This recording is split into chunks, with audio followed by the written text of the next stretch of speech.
think we're ready? Yeah. Okay. I mean, what does it mean to be a Hoosier?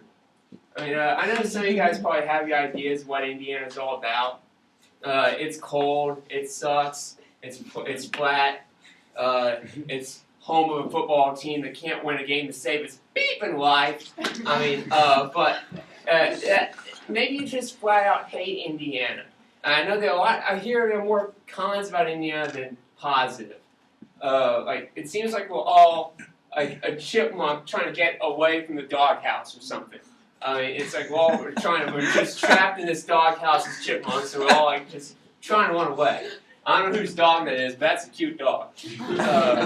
But yeah, so I kind of thought that same way, that maybe Indiana's just boring, it's not cool, but that kind of changed this summer.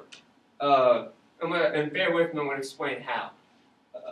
Like, does anybody know what this is? We already talked about it once today in the earlier presentation. It's a Soldiers and Sailors Monument. Right here, this is where we honor the dead from the Civil War. We had 210,000 Hoosiers who fought in this war. 25,000 basically died. So it kind of shows you that, hey, we had a lot of people who were willing to die for the state. But you don't really hear about them. It's like, what did they actually do in this Civil War other than just die? I mean, most of the battles that we hear about in the Civil War, I mean, are just about Gettysburg. It's Gettysburg this, Gettysburg that. I love the Civil War. I mean, in 2001, when I was watching 6 hours of History Channel documentaries of guys in gray suits and blue suits beating the beat out of each other, I was like, man, this is awesome. I don't know what that says about me, but I find that highly entertaining. So, I mean, but then again, it's just, what does Indiana got to do with it? What did Indiana do? And people keep saying we had a battle in Corden. Well, who cared? Nobody cares. It was like small. It was insignificant. What did we actually do during the Civil War? But so I did find one battle though. I mean, so here we have all these states that were the main focus of the Civil War in the South. That's where all the big action was going on. And so as you can see, we got way up here of insignificance is Indiana. And so it's like, what did they do? Luckily, I found the Battle of Perryville. As you know, I'm from Kentucky. Hopefully, call myself a Kentuckian. And I was like, I fell in love with this thing when I started researching it. I was born in Lexington, Kentucky, and in 1862, the Confederates launched the Kentucky Campaign, trying to capture Kentucky.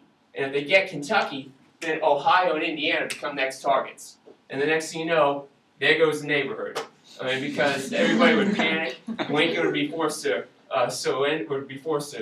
come to terms with the Confederates. They'd be forced to talk peace.